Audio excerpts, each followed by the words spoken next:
Hello ಮಕ್ಕಳೇ, ನಾನು ಸಹನಾ, ನಿಮ್ಮ ಸೋಷಲ್ ಸೈನ್ಸ್ ಟೀಚರ್. ನೀವಿಲ್ಲಿ ನೋಡ್ಬೋದು, ನಾವಿವತ್ತು India geographical position and physical ಫೀಚರ್ಸ್ದು ಒಂದು ಕ್ವಿಕ್ ರಿವಿಷನ್ನ ಮಾಡಿ ಮುಗಿಸೇ ಬಿಡೋಣ. ಓಕೆನಾ? ಸೊ ತಡ ಮಾಡ್ದಿನ ಸ್ಟಾರ್ಟ್ ಮಾಡೋಣ. India's position in the world. So ಪ್ರಪಂಚದಲ್ಲಿ ಭಾರತದ ಸ್ಥಾನ 7ನೇ ಸ್ಥಾನವನ್ನು ಹೊಂದಿದೆ, 7th ಲಾರ್ಜೆಸ್ಟ್. ಆ್ಯಂಡ್ ಭಾರತನ ನಾವು ಒಂದು ಉಪಖಂಡ ಆಗಿ ಹೇಳ್ತೀವಿ. ಓಕೆನಾ? And frontiers and neighbouring countries. So land frontier, water frontier. Frontiers ಅಂದಿದ ತಕ್ಷಣ ಒಂದು ಬಾರ್ಡರ್ ಆಗಿ ನೆನ್ಪಿಟ್ಕೊಂಡಿರಿ ಮಕ್ಕಳೇ.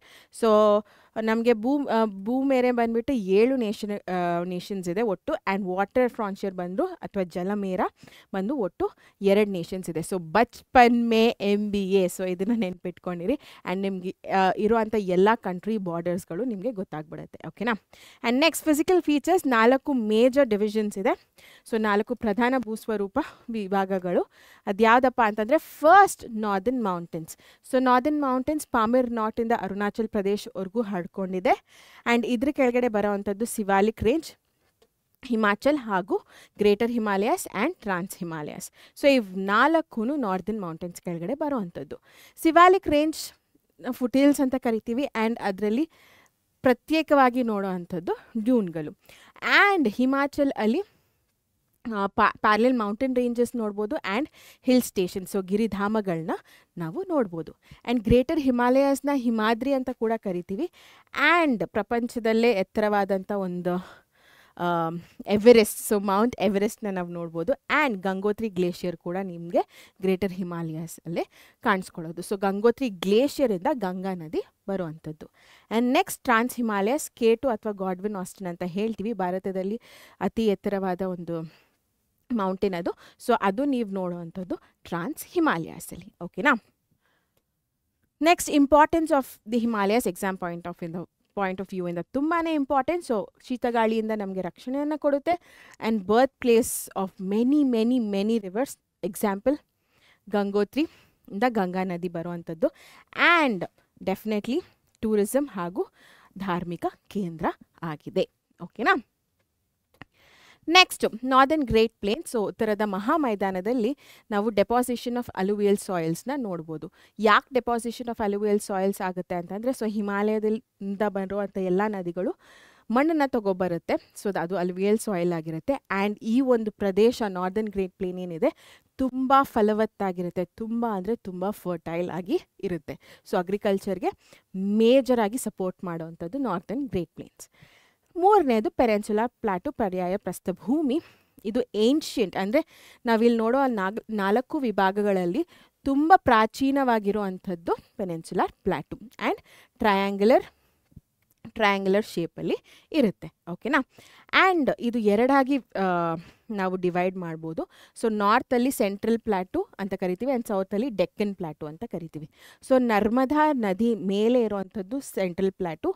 ಆ್ಯಂಡ್ ನರ್ಮದಾ ನದಿ ಕೆಳಗಡೆ ಇರುವಂಥದ್ದು ದಕ್ಷಿಣಕ್ಕೆ ದಕ್ಕನ್ ಪ್ರಸ್ಥಭೂಮಿ ಆ್ಯಂಡ್ ಉತ್ತರಕ್ಕೆ ಕೇಂದ್ರ ಪ್ರಸ್ಥಭೂಮಿ. ಆ್ಯಂಡ್ ಇದರಲ್ಲಿ ಜಾಸ್ತಿ ಆರ್ಥಿಕವಾಗಿ ಪ್ರಾಮುಖ್ಯತೆ ಹೊಂದಿದೆ. ಸೊ ಎಕನಾಮಿಕ್ ಸಿಗ್ನಿಫಿಕೆನ್ಸ್ ಜಾಸ್ತಿ ಇದೆ. ನಿಮಗೆ ಮಿನರಲ್ಸ್ ಎಲ್ಲ ಜಾಸ್ತಿ ಸಿಗುವಂಥದ್ದು ಪೆನಿನ್ಸುಲಾ ಪ್ಲಾಟು ಅಲ್ಲಿ. ನೆಕ್ಸ್ಟ್ ಲಾಸ್ಟ್ ಒನ್ ಬಂದುಬಿಟ್ಟು ಕೋಸ್ಟಲ್ ಪ್ಲೇನ್ಸ್. ಸೊ ಕರಾವಳಿ ಮೈದಾನಗಳು. ನಿಮಗೆ 2 ಕೋಸ್ಟ್ಗಳು ಬರುತ್ತೆ. ಸೊ ಈಸ್ಟ್ ಕಡೆಗಿರುವಂಥದ್ದು ಈಸ್ಟ್ ಕೋಸ್ಟ್, ಪೂರ್ವ ಕಡೆ ಇರುವಂಥದ್ದು ಪೂರ್ವ ಕರಾವಳಿ, ಹಾಗೂ ಪಶ್ಚಿಮ ಕಡೆ ಇರುವಂಥದ್ದನ್ನು ವೆಸ್ಟ್ ಕೋಸ್ಟ್ ಅಥವಾ ಪಶ್ಚಿಮ ಕರಾವಳಿ ಅಂತ ಹೇಳ್ತೀವಿ. ಓಕೆನಾ? ಆ್ಯಂಡ್ ವೆಸ್ಟ್ ಕೋಸ್ಟಲ್ಲಿ ನೀವು ಮೇಜರ್ ಪೋರ್ಟ್ಸ್ಗಳನ್ನು ನೋಡ್ಬೋದು, ಬಂದರುಗಳನ್ನು ನೋಡ್ಬೋದು. ಆ್ಯಂಡ್ ಈಸ್ಟ್ ಕೋಸ್ಟಲ್ಲಿ ನೀವು ಮೇಜರಾಗಿ ಲಗೂನ್ಸ್ ಹಾಗೂ ಡೆಲ್ಟಾಗಳನ್ನು ನೋಡಬಹುದು.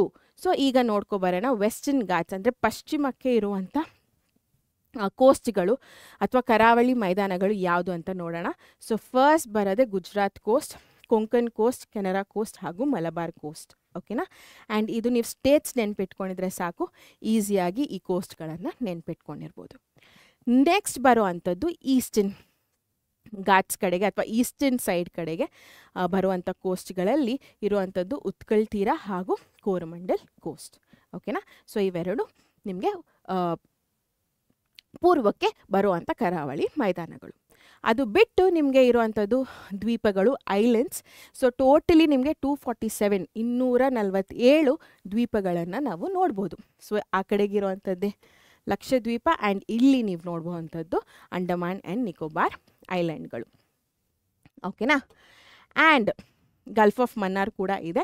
ಆ್ಯಂಡ್ ಗಲ್ಫ್ ಆಫ್ ಮನ್ನಾರಲ್ಲಿ ಮೇಜರಾಗಿ ನಾವು ಕೋರಲ್ ಐಲ್ಯಾಂಡ್ಸ್ ಅಂದರೆ ಹವಳ ದ್ವೀಪಗಳನ್ನು ನಾವು ಗಲ್ಫ್ ಆಫ್ ಮನ್ನಾರಲ್ಲಿ ನೋಡಬಹುದು. ಓಕೆ, ಎಸ್ ಮಕ್ಕಳೇ. ಸೊ ಇದು ನಿಮ್ಮ ಮ್ಯಾಪ್ ವರ್ಕಿಗೆ ತುಂಬ ತುಂಬ ತುಂಬ ಇಂಪಾರ್ಟೆಂಟ್ ಆದಂಥ ಒಂದು ಪಾಯಿಂಟ್ಗಳು.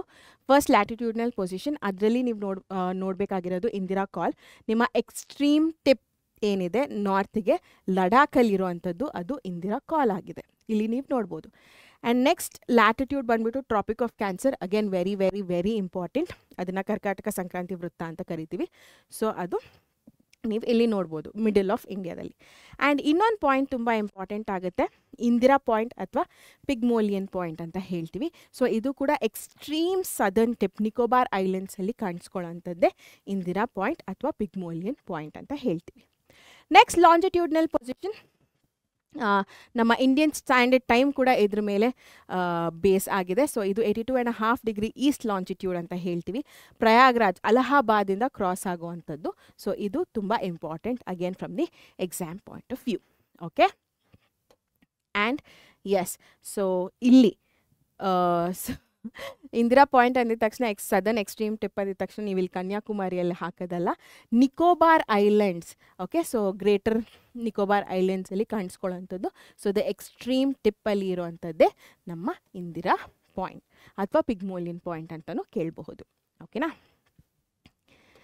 ಎಸ್ ಮಕ್ಕಳೇ, it was as simple as that. So ಎಷ್ಟು ಕ್ವಿಕ್ಕಾಗಿ ಆಗುತ್ತೋ ಅಷ್ಟು ಕ್ವಿಕ್ಕಾಗಿ ರಿವೈಸ್ ಮಾಡಿದ್ದೀನಿ.